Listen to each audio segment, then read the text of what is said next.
All right, boys, here we are. Game number 10. 10th game of this NHL season for the New York Rangers, and they lose to the San Jose Sharks by a score of 4-1. Not good. Rangers, I think you could make an argument for the past 10 games, or at least 9, that the Rangers could have won every single one of those games. I would say the exceptions were the Devils game, where even though it was only a 1-goal difference, I thought they didn't play well at all. And yeah, pretty much just the Devils game. I mean, the Leafs game they maybe could have won. I mean, they came back from 5-1 and tied the game. And yes, they lost it eventually, but if you can tie a 5-1 game, you could have won that game. And then the other ones, it was, it's a lot of goaltenders playing really well. Listen, there's two ways to look at this. There's the first way, which is it's time to panic, which I think it's time to panic to a certain degree. The Rangers are a bad team. They're not winning. They're finding ways to lose games. They're not playing well. They suck. The other way to look at it is they're the victims of very poor shooting percentage. I think they're like one of the lowest shooting percentages in the NHL right now in history, but would be if they kept this shooting percentage 5-on-5 throughout the rest of the season, which is probably not going to happen. But they have like some ridiculously low shooting percentage 5-on-5. And if you watch the games, you can see a lot of these goals. These goaltenders are making 6 saves. They're running into a lot of hot goalies. Varlamov stole his game. I don't know. I don't remember if it was Jake Allen when they played St. Louis. He stole that game. Tonight, Martin Jones steals the game. Although I don't want to say he stole the game because the Rangers played like absolute dog shit. They deserved to lose this game 100%. They had 6 power plays, I think 4 or 5 in the first period. They may have even had a 5-on-3, and I think it was Joel Quenneville who said if you have a 5-on-3 power play and you can't score, you don't deserve to win the game. And I'm pretty sure that they had a 5-on-3 at some point. And if that's the case, yeah, they didn't deserve to win the game, and guess what? They didn't. This game is essentially a 4-0 game. Zibanejad throws one in at the end of the game, and that's that. A lot of people want to blame Henrik Lundqvist. Lundqvist let in my estimation, 2 bad goals, 2 very, very bad goals, but 2 of them. The second goal was Tim Heed, and he just throws it on net from an impossible angle. It finds a hole. That's a 1 in 1,000 shot. Those shouldn't go in, but it did. And the other one was like the 4th goal where Lundqvist goes behind the net to play the puck, and he plays it like a complete idiot and gets stripped, and they throw it in the net. That was really bad too. That being said, I thought Lundqvist made some huge saves to try and keep the team in the game, and I think once that 3rd goal went in, off of that really bad turnover, and Donskoy just rips it, I think Lundqvist gave up after that. He looked pissed. He looked really pissed. And I don't blame him. And I would say right now, if I was the GM, Jeff Gordon, this is just my opinion stuff. If I was the GM of the New York Rangers right now, I would take Henrik Lundqvist into my office alone and ask him, what do you want? You tell me, do we have the personnel? Do you think these guys are good enough? Is there a problem with the coaching staff? Has their message gone stale? Because I personally believe that the message has gone stale and this coaching staff needs to be replaced. These guys look disinterested. They look like they don't care. They look like they're upset with what is going on. I mean, I'm blown away by the fact that Pavel Buchnevich once again is starting this game on the 4th line. The 4th line. Well, I mean, it's not really a 4th line because we're running 11 forwards and 7 defensemen for some unknown reason. Why? Because we don't have another center? Well, you threw our center down to the AHL. And you never got a replacement or anything like that.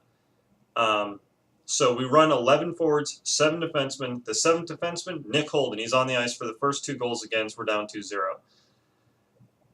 Yeah, I don't really see how Nick Holden's a better defenseman than Tony DeAngelo. DeAngelo's young, sure, but like I'm not seeing him making super egregious mistake after mistake, which is what I see a lot with Nick Holden.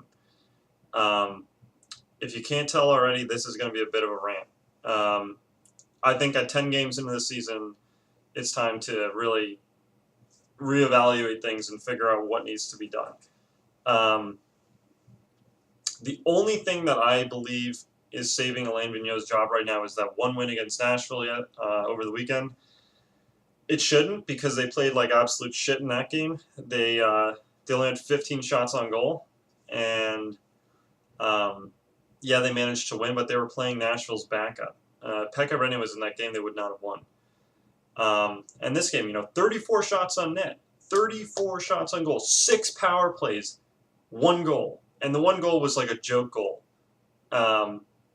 That's not good enough. I don't care if your shooting percentage is low. Your shooting percentage is low in part because you're not, like, good teams find ways to win. You got to find a way to win. Find a way to get bodies in front of the net.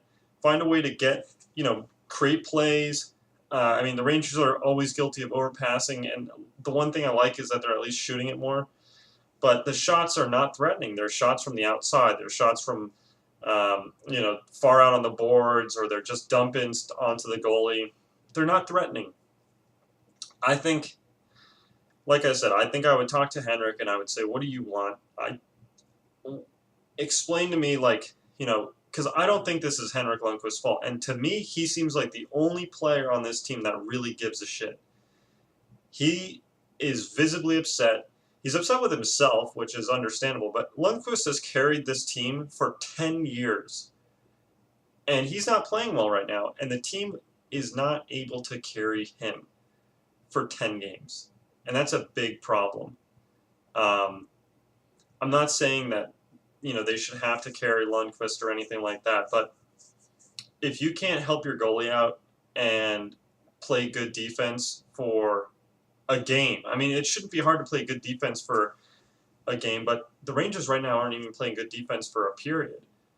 They're just about at a period. But I think there's some ridiculous statistic. It looks like they're letting in goals in the first 2 minutes. This happened last year as well. They let in a goal within the first 2 minutes, like, I would say on almost half the games they played. And they're surrendering multi-goal leads in the first period every single game, it seems. Their 2 wins right now are one against Montreal, a 2-0 win where Henrik Lundqvist was phenomenal, but Montreal can't score, so it's kind of like, which one is it? And then their second one was against Nashville, where they had 15 shots on goal, and it was like a fluke. They played against a backup who had a really bad night, and Nashville didn't really bring their A game. And the Rangers played, maybe one period of hockey and managed to squeak out a win with some luck. That was the first game they really got lucky. I mean, this is kind of the reverse of what happened last year at the beginning of the year, right? Last year at the beginning of the year, it came out of the gates flying. They were shooting at a ridiculous percentage. Like 15%, I think, was the team shooting percentage through the first, 15 games. And that's why they went off to that hot start. Now we're seeing the other side of that coin. And it's tough. I mean, it's definitely tough. This team is, it's a good team. I think there's plenty of skill there. I think there's a lot of good personnel that we have. I think the defense is really good. I think, once again, Shea was playing with Holden, which he's never played with before. So is it really a surprise that they surrendered 2 goals in the first period? I mean, the decisions that are being made by the coaching staff are really, really baffling to me. And if they decide to fire Alain Vigneault, do not replace him with Lindy Rupp. Do not gut the whole coaching staff and get everyone out of there. Because this is a problem with the locker room. Like, there's a huge problem going on. One real big criticism I have of AV is it seems like AV doesn't, like, if you watch the Ranger games and stuff, like, he never is, like, leaning over his players' shoulders, talking to them, patting them on the back, whispering in their ears, saying, like, you need to do this, we need to go cut here, do this on this play. He's never doing any of that stuff. He's always standing, arms crossed, chewing gum. Every single time the camera's on him. He doesn't say a single word to anyone. And it's really strange. He doesn't coach. I mean, obviously there's more to coaching than just in-game stuff, but it's just strange. It's really strange, and I think Scott Arniel's a horrible, horrible offensive coach. So I would let him gone, and then the question is, they got Lindy Rupp. So was the point kind of to put a fire under AV's seat? And I'm not sure if you fire Alain Vigneault that Ruff is all that better. Vigneault's a good coach. He really is. He's just not a good coach for this team right now, or this team anymore. My fear is that he's lost the locker room. I get the impression that a lot of players are really upset with his deployments. I mean, playing Pavel Vucevic like 9 minutes a night and playing him on the fourth line, and then lo and behold, he decides to play him with Zibanejad again, and guess what? They scored the only goal of the game. What a surprise! It's just nuts. It's crazy to me. Anyway, so the Rangers are now 2-6-2 after 10 games. So where it goes from here, they have 3 games, three games that should be very easy. It's Arizona, Montreal, and Vegas. Now we know Vegas is off to a really good start. Arizona, I almost guarantee they lose because they traded Derek Stepan and Antti Ranta. I think Ranta's still out, but if Ranta comes back, then they definitely lose that game. If he doesn't, then Derek Stepan might just throw up a hat trick and play the game of his life against the Rangers, because that's generally what happens. But they should be able to win these games. This may save Alain Vigneault's job if he doesn't get fired. But it's tough. I mean, this is not good for the end of October. 3 more games, 3 games they should win, but you never know. Montreal's going to be looking for a win. That's going to be a tough game. Montreal's really good. I think it's probably at the Bell Center too. Rangers always struggle there, except in the playoffs. And Vegas is going to be big. Vegas is playing really well, and the Rangers are playing really poorly. And Oscar Lindberg's going to be there, and I love Oscar Lindberg, and he's the exact player that we need right now. I don't know why the Rangers didn't just go out and offer them a 4th or 3rd round pick for Lindberg. Back, obviously. I think that option was there, or Nick Holden for him or something like that. But yeah, so, if there haven't been any changes made, there should be. I guarantee there will be changes made, because it's a long, I think it's 4 or 5 days. Their next game's on Thursday, so it's 3 days, which is pretty long in terms of an NHL schedule. So there will probably be some changes made, whether it's AHL call-ups. I can guarantee you the lines will be juggled. Or, if they pull the nuclear option and just, either make some big trades or fire the coaching staff or whatever. The other thing is, Lundqvist has started 9 games. 9 games out of 10. This is the year he's supposed to be playing man, he's supposed to be starting 60 games, maybe even less. And he's already started 9. And to me, that says this guy wants to win. This guy's putting it out there. He wants to win. He wants to help his team win. He cares. And a lot of the other players, I don't see that kind of effort, that kind of commitment to the team.